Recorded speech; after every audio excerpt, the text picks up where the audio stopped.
And what you should see here is our platform that we're going to be using for this demo. And what we have here is essentially just a standard Windows box. The beauty of this kind of triage practice is we can actually just fire up small VM and do everything in the VM. Some of the other types of threat emulation, though, will require a domain joined system. So what we're going to do is we're going to respond to an actual Atomic Red Team test. And that's where we're going to use the run DLL 32 proxy bypass. And if we look at, this is the website, atomicredteam.io. And essentially, this is a fairly common technique. I think it's somewhere in the top 5 of techniques within the last year observed by Red Canary. You can look that up in the threat detection report. But very common technique that is actually leveraged by threat actors out in the wild. So we're going to use test number 4, and we're going to execute the test and then pivot into a solution that allows us to extract the evidence, and then we're going to go ahead and evaluate it. As an aside, if you're just starting or you've done some practice, but you're not necessarily comfortable with tools, this is a really good construct I have found to train new people or continue that practice. As you'll see, this isn't going to take very long, and you can start to build some motor muscle memory into your own processes to make sure that you can respond to these things and are familiar with the tool. So we're going to go ahead. I've already got it fired up here in the administrator PowerShell window. I'm going to use Evoke Atomic as our test harness, and we're going to just go ahead and fire off that attack. So we've got some realistic things happening. Now, obviously, it's very benign. All of a sudden, calculator responds, fantastic. That's great. It's not Emotet, but it does give us something to pivot off of, and we don't risk breaking our system or having to go out and find malware and making it run. All of those things that go into eating some of the time just to practice. So we talked about Velociraptor, and John Hammond just dropped something the other day on Velociraptor. It was a really good overview of the tool set and how to hunt with it. It serves as the basis of a lot of the training because it's a really good stand-in and has a good functionality. The intent, though, is at the end of this, you will be able to say, use something else. Maybe you've got OS Query or some other tool set that allows for remote access or remote evidence capture. Perfect. Just substitute that in and look at the workflows. But we're going to be using Velociraptor. And what we're going to do is find our host, and we're going to actually fire up that collection. So, as I said, these are all of the preloaded profile, or I should say, artifact files that can be leveraged to actually give you something in terms of evidence. But as I said, we're going to go into the tape files targets.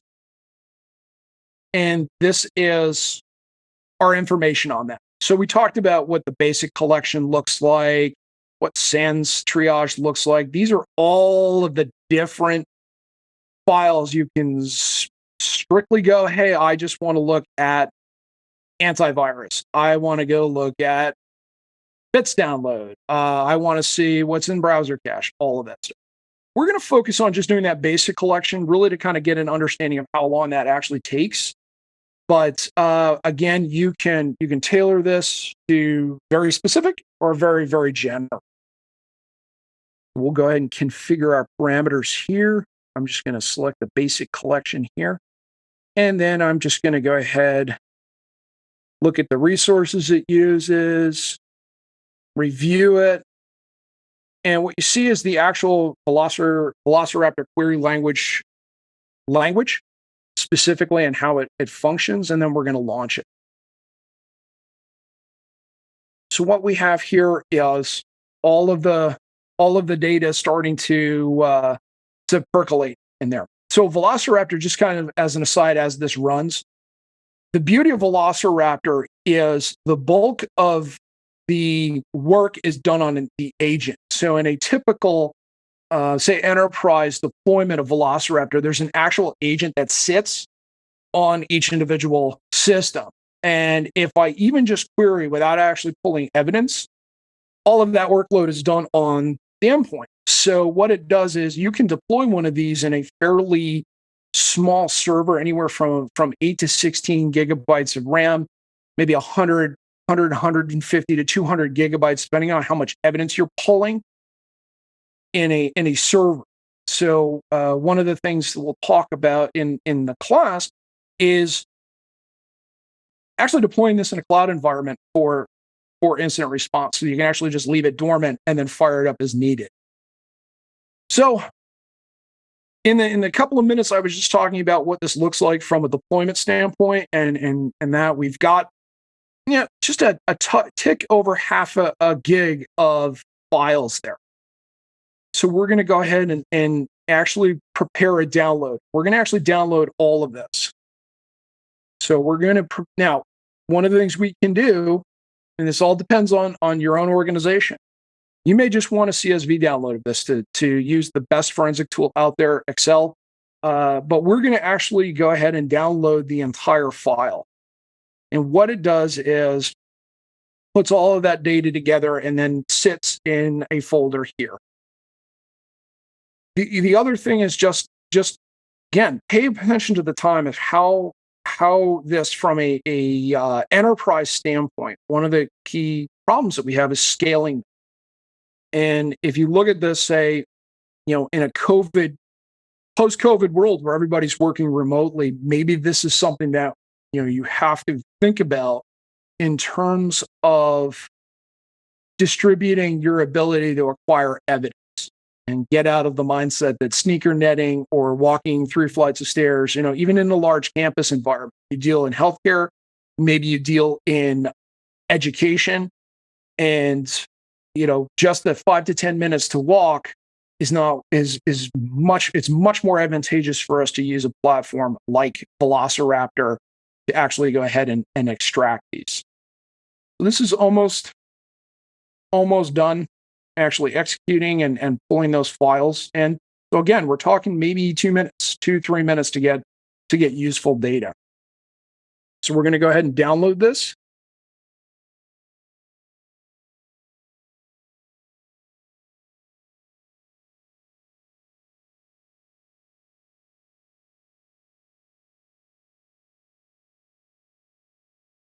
And we just like the short file here.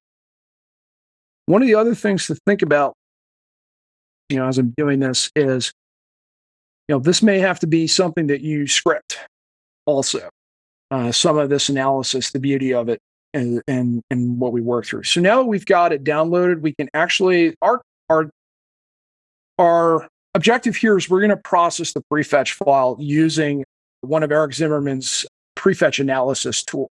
So let's go ahead and fire up that. So we're in our evidence folder. This is the desktop system. And we're just going to extract all of that. And we'll just take a quick review. We've got just a few seconds to go through that. And as it's decompressing,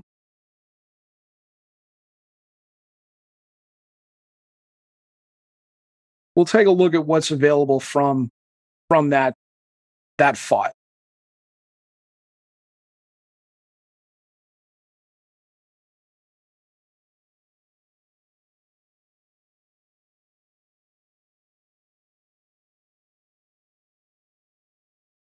And here we go. It's really chugging along here. You can hear the fan. It's having a good time. Now, one of the other considerations is kind of how you actually use this from, you still have to almost have a laptop with some beefy processor and RAM on there to actually do some of this work. What you're left with is a folder, and this is not the file system. These are metadata files that are appended as part of the Velociraptor actually going out and collecting them.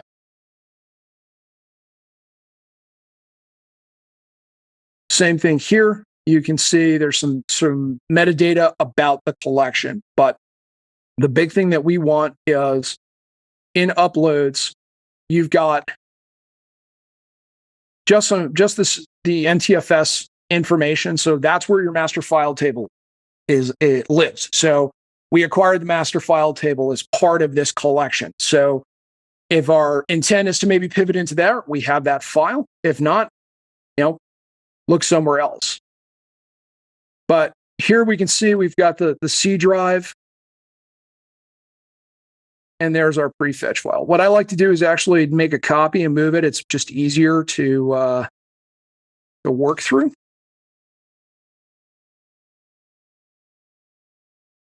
And what we're going to do is place the prefetch. Now we could just go in here normally and look at it, but I want to actually process it with a tool set. So we're going to use one of Eric Zimmerman's tools that actually is useful for extracting this prefetch and putting it into a CSV file for us. So let me type in real quick.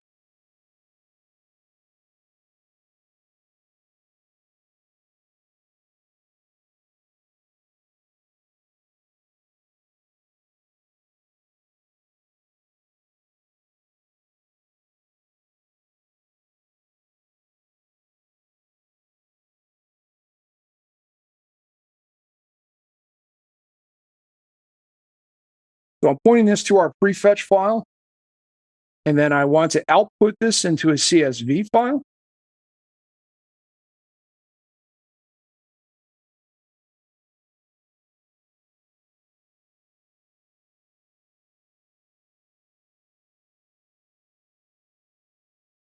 And let's see if that worked. Right into the, okay, so what it's doing right now, it's kind of hard to follow, but what it's doing is it's processing each entry and making a line within the CSV file for us. This is much easier than trying to read date and timestamps of each individual prefetch entry. And when we see what we can do with this, with an additional tool, it's going to make it very, very much more apparent that this is a fairly straightforward process, right? So again, we're trying to keep this simple. Although I'm using a couple of different tools to accomplish a number of different tasks, it does make a difference in terms of being able to execute this and extract that data into something that you can actually see versus trying to do everything from, a CSV file. So we're going to let that process. It does take a few seconds. So that took us just about a minute to process this. So if we're looking at kind of aggregating time, we're still almost under 10 minutes to do this. So let's go ahead and look at our analysis results. Okay, we can see what we have here are two CSV files. Now there's two, one a straight output and then one a timeline. So we're actually going to go use our final tool, which is Timeline Explorer. Now, guess we have to run .NET. So let's go ahead and take a look at this real quick, and then we'll take a look at, we'll let .NET install here. My apologies, it's a new one.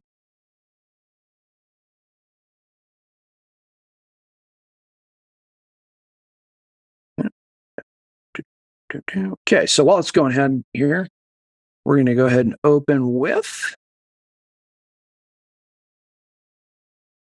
This is the beauty of trying to do this on a small system, small lightweight VM here, but we'll make it work here.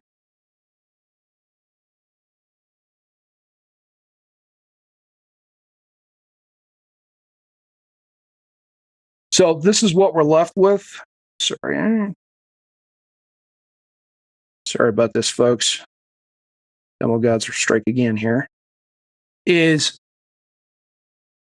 we have that raw file. Now you can dump this into a Excel spreadsheet. You can dump it into any number of different tools that you use to. You can even just do some quick searching if you know what to pivot off of. We're functioning under the assumption that we don't necessarily know what we're pivoting off of, so that may be difficult to look at, but something to keep in mind here. So now that we've got .NET installed, now that we've done that, is we're going to open this file in Timeline Explorer.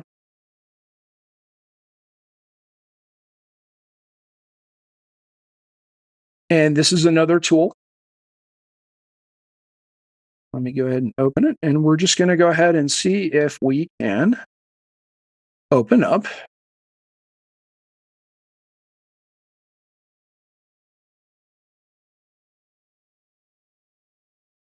our PECMD output. Here we go. So I generally keep a good idea of how much I can actually process visually, and this is not that horrific to actually go ahead and actually process visually. Meaning, how many of these can I actually do, in sequence? If it's 2,000 records, I can't. But we know that our calculator executed. So the major piece of data we want to go off of is that. So we can have the specific time. We also have a lot of the command prompt, and we can start to see as we go through here, hey, what's been run recently? A lot of this is not going to stand out, right? But some MSSIX files. But here's some of the big ones. We see this run DLL 32 file.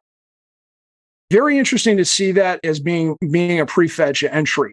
And it may be something that we want to pivot off of. And the final step to this is if we have sysmon loaded on the system, we may be able to pull some additional evidence off of there. But right now we can see run DLL was run at 1230. What we also can correlate with, or I should say 1630, we could correlate that. Now, time, we can get into does that time stomp really, or is there an issue with time stomping? Time stamps really work. But again, we're not necessarily focused on a real detailed. What I'm trying to do is to see, okay, did run DLL execute some sort of potential malware? And in this case, calc.exe. But again, it could be a random DLL or executable file. We now have a piece of data that says that it executed right after run DLL. We know it's in the top 5 of techniques. So is this something that we need to be concerned about? So you can see it took us maybe about 10, 15 minutes, even with my little .NET snafu, to actually get and process a rundown of what's executed on the system and actually have something that we can pivot into and say, hey, we've got a file out here. And then maybe we have to go extract the file, or we know exactly what the execution path is. We can work from there. But very quickly, we're able to pivot into something, get something actionable, and start moving. So with that, I can go through some questions if there's any questions. Okay, so I'm going to work through these in orders. Maltego involved in the investigation. Okay, anonymous attendee. It does not work. I've never worked with that individual before. Yes, we actually go into augmenting some of the indicators that you discover in an incident and actually run through Maltego. So for example, if you come across an IP address or a hash value, can you correlate it with other data points that may be able to help feed back into this process? So yes, Maltego, we do actually cover that, and there is a portion of it there. What is the role of the incident manager? During that first 60 to 90 minutes, there's 2 main roles that an incident handler would actually be responsible for. In general, the first thing is that first 60 minutes, they are making sure that everybody is tasked out and they know exactly what they need to do. So if you're running a team, teams that I've run as an incident commander have been anywhere from 3 to 7 people. Is 2 or 3 people are working on the triage analysis. One may be coordinating with some external threat intelligence. Another would be coordinating with network operations and desktop operations to make sure that those lines are communication. Really, this first 60 to 90 minutes, you don't want a lot of decisions. You just want to execute on things that you've trained and tested and planned for. The other major thing with the incident manager is getting everybody calm. And that sounds very non-technical because it is. Decisions are not made very good in this process in terms of if everybody's stressed out, that's when bad decisions are made. So another question, where does privilege escalation fit in the 4? Privilege escalation, if you look at, depending on how the malware executes, there's defense evasion, privilege escalation, but one of the things that I would say that goes to containment is if you see something like proc dump, anything that's touching the LSS or SAM file is, and that can actually come out depending on specifically like Mimikatz will probably maybe dump a dump file on there. If you were doing full, and we didn't even talk about PowerShell, script block, logging, and you see invoke Mimikatz or any type of post-exploitation framework, what we have to do is assume that those credentials are compromised and contained and then validate. So what we're not necessarily looking for are the techniques of privilege escalation. We're actually looking at post-exploitation frameworks like Mimikatz, Cobalt Strike, even tools like ProcDump that are used to access the LSS file and exfil it out. Are these tools open source? Everything that we will do, what you saw today and what we do in the 2 days is open source, meaning you can take everything that we do over the 2 days and redo it completely. What if no prefetch or sysmon? That's a really good question. Depending on who you talk to, it can be anywhere from 20 to 26 different areas where execution in particular is written. So Windows event logs by default, 70-45 is potentially where you could see things. A lot of the techniques, I think it's number 2 is all PowerShell. So one of the things you can see in PowerShell logs, operational, is the actual, if you're again, it's a lot of depends in digital forensics. If you are logging full script, you can actually see some of this behavior too. So a lot of it depends on, you're going to start with, maybe Shimcache, Amcache, Prefetch. You may have to pivot into others if they are not available. If those are encrypted, that may be an issue as well. Are there drawbacks to be aware of when enabling overriding? I don't necessarily know if there's any behaviors that are an issue with the prefetch. If anybody else has any insight, I've never really had an issue with SSDs. I think it was just a performance issue for them. What would be your 3 recommended IR tools for a charity or nonprofit organization without a security budget? Yeah, the entire webcast is answering that question. I would say get a logging. There are some low cost logging solutions out there, Graylog, and even so, and if you work with somebody, you could probably get one on the arm. Think about it this way: you need an AV. You need, and this Velociraptor is a great tool if you're dealing with maybe 200 or 300 different systems. You don't necessarily have to spend a lot of money to get it fired up and run.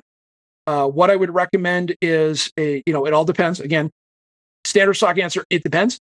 But a lot of tooling that we're going to cover in the 2 days and in here is either a cloud or some sort of hosted environment where you can reach everybody if they're remote. I think it's now a quarter of the population is now working remotely, so that figures into that. Do you deploy Here's a question about Velociraptor. Do you deploy it on each system? There is an actual agent that you create with each Velociraptor deployment, and that's a low-level agent, runs as a service in the background, and that is essentially what brokers the conversation. Velociraptor, for all intents and purposes, is a command and control framework, but we just don't use it for evil. What is preventing the attacker to disabling the agent? Nothing. If they get, like any tool, they would be able to disable the agent. So you can do, maybe find some way to make it a scheduled task or auto run, but it sits in the services, and it's very visible when you install. What about when run DLL doesn't write to disk? How to find evil? Okay, yeah, somebody brought up memory capture. If run DLL doesn't write to disk, and this is again, if you have to be able to pivot into additional sources. So you may not see run DLL execute, but you are most likely going to see whatever run DLL was executing running. So this is where you have to have multiple layers of kind of monitoring from a perspective, and it's not a lot. A lot of it is just default, of Windows event logs, or you can actually see in sysmon. I highly recommend sysmon if you're not pulling it into a central monitoring, is at least having sysmon files, because that gives you the best insight. So you have to kind of set yourself up for success there. I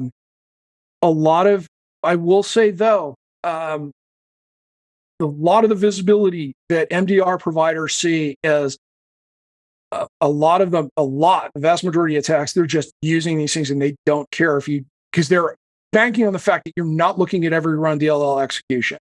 So there's probably going to be evidence on the disk. What you're not going to see it is evidence within, say, an event management system or alerting system like that. Got a couple more. How can we get comprehensive DIFR training similar to this in books, videos, and certifications? All right, this is for Joseph. I actually wrote a book. So if you want to buy it, I would greatly appreciate it. Here's kind of the double-edged sword to the DIFR community. They are very open, and that is awesome. I love being part of this community because people are open about sharing their knowledge and their skills. It is one of the best things in this. What does that mean? There is a lot of stuff out there, whether paid or otherwise. So I really can't answer this question sufficiently right now. But there are, Antisyphon is a perfect example. People like John Hammond, perfect example of people that put out this material, and a lot of good material. And if that didn't answer, you can find me and hit me up. I've got a Twitter account. I've got LinkedIn. I would say, even if you just talk to some people maybe who have taken training in the past. Do you recommend different tools in cloud environments? This is not a cloud DIFR class that I'm actually doing. This is all enterprise, but a lot of this can actually be done in a cloud environment. A lot of what cloud forensics is really about is not necessarily what's happening on the endpoint, because we have that covered. If you're firing up a Linux host, there is a way to do this, but is really looking at how people are accessing the cloud environment. What are they? So I would say, I'll go ahead and just say, Bo puts out a really good hacking, cloud hacking class.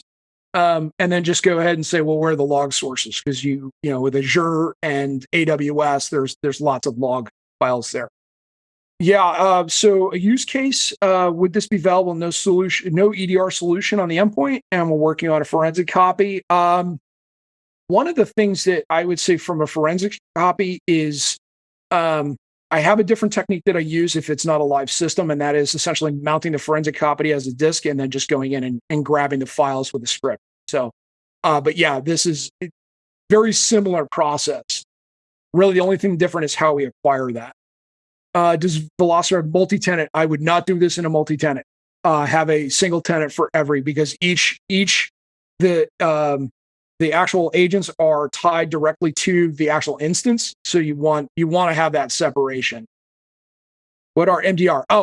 Managed detection and response. So this is kind of that security operations applied to much more, not just, hey, letting you know something's wrong, is hey, this is wrong, we're fixing it, or it's really about endpoint as opposed to looking at your SIM. You're looking at endpoint telemetry coming through like a CrowdStrike, something like that. Resource for training for Cloud DIFR. Cloud DIFR is just really starting. I would say AWS actually has AWS and Azure actually put a lot of their here's how to respond in the cloud. So that's where I would start. We have a lot of questions that are happening in Zoom. Have you joined the Discord, Jerry, just by chance? Because yes. You continue to answer questions over in Discord. If people want to tag you over there, I don't want to keep you for too long. Absolutely. Through all of these questions in Zoom. But people have asked what your Twitter handle is, if you want to give that. It's IR Proactive is my Twitter handle. I am on Discord. I'm called Sock Puppet. Okay. On Discord. Well, I'll at you in the channel so that people can do that to ask more questions. And people that are in Zoom, Jason, if you can reshare in Zoom the link to the Discord channel, just so that people have that, so that they can continue to ask questions. You're going to hang around for a little bit. I'll be here for a few more minutes. Absolutely. Okay, perfect. Jerry, thanks so much. Thank you so much, everybody. Being with us today. Thanks for watching. Achieve your next level of skills with training courses at antisyphontraining.com.